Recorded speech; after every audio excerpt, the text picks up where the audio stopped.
अस्सलाम गाइस, उम्मीद है कि आप सारे खैर खैरियत से होंगे। आज का जो वीडियो है वो बहुत ज़्यादा इंपॉर्टेंट है उन सारे लोगों के लिए, उन सारे स्टूडेंट्स के लिए जो फर्स्ट टाइम चाइना में एज ए इंटरनेशनल स्टूडेंट्स आ रहे हैं।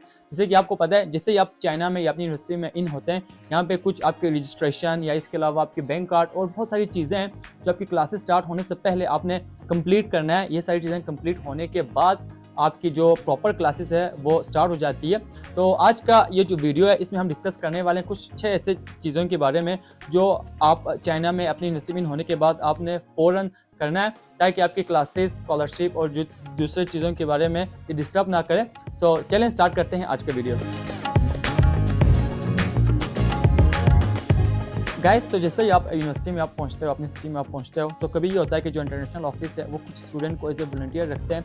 वो आके आपको यूनिवर्सिटी के मेन गेट से आपको पिक करते हैं और कभी कभार आपको खुद ढूंढते हुए आपको अंदर आना है। डिफरेंट यूनिवर्सिटीज़ का डिफरेंट क्राइटेरिया। हाँ, कुछ यूनिवर्सिटी शायद आपको एयरपोर्ट पे या स्टेशन पे भी आपको पिक करने के लिए आएँ, वो आप उनसे कांटेक्ट कर लें। इसके बाद जैसे आप यूनिवर्सिटी में आते हो, वो आपको एडमिशन नोटिस के बिना पे आपको हॉस्टल अलाउड करते हैं। हॉस्टल के बारे में अगर आपको मैं बात करूँ तो एक अगर आप बैचलर मास्टर स्टूडेंट्स हो तो 2 बंदों का एक रूम होता है। अगर आप पीएचडी के स्टूडेंट हो तो आपको सिंगल रूम मिलता है। हॉस्टल अलाउड होने के बाद जो आपके बिस्तर या जो बेसिक चीज़ें हैं वो एक दो यूनिवर्सिटी, जो अच्छी यूनिवर्सिटीज़ हैं वो आपको प्रोवाइड करते हैं, लेकिन कुछ जो यूनिवर्सिटीज़ है वो आपको प्रोवाइड नहीं करता। आपको पहले से आप ले लें किसी स्टूडेंट से आप कांटेक्ट करके, या जो हर यूनिवर्सिटी में एक सुपर स्टोर होता है ये नज़दीक में, आप वहाँ पे जाके आप चीज़ें ले सकते हैं। लेकिन जो सबसे इंपॉर्टेंट चीज़ है वो है सिम कार्ड, क्योंकि जब तक आपके पास सिम कार्ड जैसे आपके पास नहीं है तो आप यहाँ पे कुछ भी नहीं कर सकते। अगर आपने बैंक कार्ड बनाना हो उसके लिए भी यही ज़रूरी है। अगर आपने पुलिस के पास जाना हो तो वहाँ पे भी आपको अपने फ़ोन नंबर जो है वो देना पड़ता है।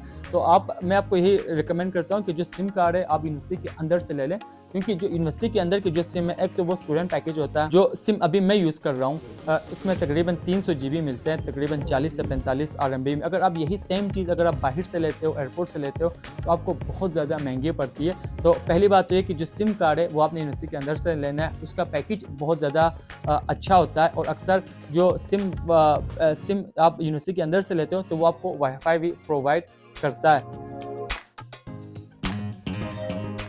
दूसरी चीज़ जो यहाँ पे आपने 24 आवर्स के अंदर करना है वो है आपने अपनी जो करीबी पुलिस स्टेशन है आपने वहाँ पे जाके रजिस्टर करना है खुद को, और आपने उनको बताना है कि आप एज ए स्टूडेंट्स यहाँ पे आए हुए हैं। आई थिंक नॉर्मली वहाँ पे इतनी ज़्यादा डॉक्यूमेंट्स की ज़रूरत नहीं होती है। सिर्फ जो आपका पासपोर्ट और फ़ोन नंबर अगर आप उनको प्रोवाइड कर दें तो 10 से 15 मिनट के अंदर आपका वहाँ पे रजिस्ट्रेशन हो जाता है। लेकिन आपने ये काम 24 आवर्स या 48 आवर्स के अंदर अंदर आपने करना है, क्योंकि ये बहुत ज़्यादा इम्पॉर्टेंट है। और यूनिवर्सिटी वाले भी इस चीज़ को बहुत ज़्यादा ज़ोर देते हैं कि आप जैसे ही आएँ अपने पुलिस स्टेशन में जाके अपने आप को रजिस्टर करना है। तीसरा जो सबसे इम्पोर्टेंट चीज़ है वो है आपका रजिस्ट्रेशन।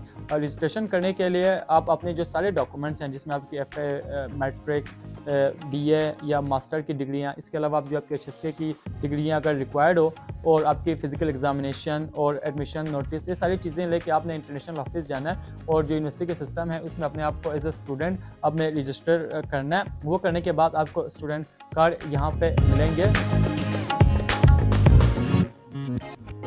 चौथी जो सबसे इम्पोर्टेंट चीज़ है वो है आपका बैंक कार्ड। आपने यहाँ पे अपनी हॉस्टल में आप सेटल हो गए, आपने सिम कार्ड लिया, आपने रेजिडेंसी परमिशन आप पुलिस आप कर चुके हैं, आपकी रजिस्ट्रेशन यहाँ पे हो चुका है। तो चौथी चीज़ आपने जाना है अपने बैंक अकाउंट के लिए, क्योंकि बैंक अकाउंट यहाँ पे बहुत ज़्यादा इम्पॉर्टेंट है। यहाँ पे जितने भी आप शॉपिंग करते हो, आप कहीं से भी अगर आप किसी ठेले से भी चीज़ें लेते हो तो आपने ऑनलाइन पे करना है। तो ऑनलाइन पे करने के लिए आपके पास बैंक अकाउंट का होना ज़रूरी है, जो कि बाद में अपने अली पे और वीचेट के साथ भी कनेक्ट करना है। तो आप पहले यूनिवर्सिटी वालों से पूछ लें कि वो कौन सी बैंक में आप अपना अकाउंट बनाएं। बैंक अकाउंट बनाने बिल्कुल फ्री है, इसका कोई चार्जेस नहीं है।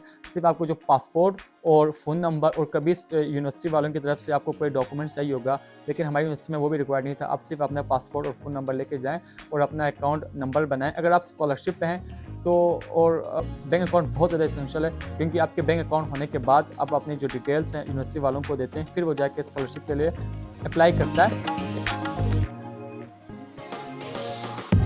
पांचवी जो सबसे इंपॉर्टेंट चीज़ है वो है आपका मेडिकल। इवन तो आप अपनी होम कंट्री से आप मेडिकल कर चुके हैं, लेकिन मेडिकल जो फिटनेस का जो टेस्ट है आपको चाइना में आने के बाद आपको दोबारा से देना पड़ता है, और इसका कुछ जगहों पे आपको पे करना पड़ता है, कुछ जगहों पे आपको पे करना नहीं पड़ता। जैसे कि हमारी यूनिवर्सिटी में अगर आप अपने एडमिशन नोटिस लेके जाएँ तो फर्स्ट टाइम अगर आपने करना हो तो फिर आपके लिए फ्री है। लेकिन कुछ जगहों पे आपके लिए फ्री नहीं होता, तकरीबन आपको 200 से लेके 500 युआन तक आपको वहाँ पे देना पड़ता है। लेकिन ये भी बहुत ज़्यादा एसेंशियल है, क्योंकि अगर आपने वीज़ा के लिए अप्लाई करना है तो फिर मेडिकल टेस्ट का होना बहुत ज़्यादा इम्पोर्टेंट है।